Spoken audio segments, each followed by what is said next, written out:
د انسان خلایي لیوالتیا تر ټولو زیاته په عروج ده. دا وخت په مریخ باندې 2 میشنونه موجود دي چې همدا میاشت کوز شوي دي. یو میشن د متحده عرب اماراتو او بل د امریکایي خلایي کمپنۍ ناسا لخوا دی. د سیارې مریخ دغه عکس چې د متحده عرب اماراتو خلایي میشن هوپ پروب راستولی دی. په تیرو ورځو کې د متحده عرب اماراتو د سپیس ایجنسۍ د خلایي ایجنسۍ لخوا خپور کړی شو. د مریخ په مدار د کامیابۍ سره رسېدنې سره دغه اول عکس و چې له مریخ راوستولی شو. دغه عکس د 15,000 کیلومتره له لرې اخیستل شوی دی. یاد دې وي چې خلایي میشن چې په تیر کال 19 جولای شروع کړل شوی او په 2 میاشتو سفر وروستو 1,21,000 کیلومتر په 1 غنټه رفتار سره تقریبا 50 کروڑه کیلومتره مزل وکړو او په 9مه فروری په کامیابۍ سره د مریخ په مدار کې داخل شو.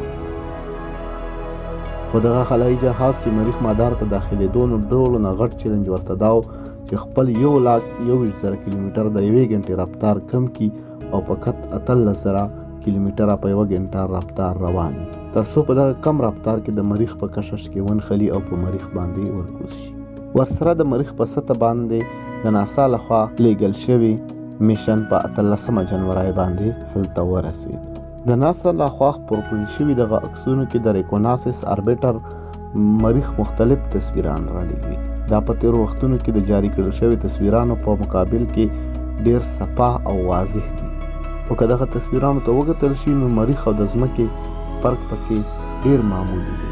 د ناسا له طرفه خپاره کړل شوي تصویرانو کې په مریخ باندې د شګو میدانونه، د خاورو میدانونه او کندې لیدلی کیږي او په ځینو تصویرونو کې واورینې کمرې هم لیدلی کیږي. او دغه تصویر ته چې وکتل شي نو ماهرین دغه خبره کوي چې کیدلی شي په مریخ باندې د اوبو اثرات زموږ د ورکړل شوي اندازو نه هم زیات وي. د ناسا د میشن لخوا رالیږل شوي تصویرانو کې یو د شهاب ثاقب او یا خلایي وریدونکو کاڼو یو کاڼي عکس هم دی. خو دغه پوښتنه په خپل ځای ده چې مریخ ته د یوې اړخ سفر چې 2 یا 8 میاشتې پورې اوږد شي، له هغه ځایه د واپسۍ سفر به هم 2 یا 8 میاشتې وي. نو کوم انسان به دې ته زړه ښه کړي چې د دومره لوی میشن حصه جوړه شي او یا دغه میشن د بیا راتګ قابل کېدلی هم شي که نه انسانان به په مریخ تل لپاره قیدیان پاتې شي او یا به هلته بیخي ژوند وهم نه کړلی شي.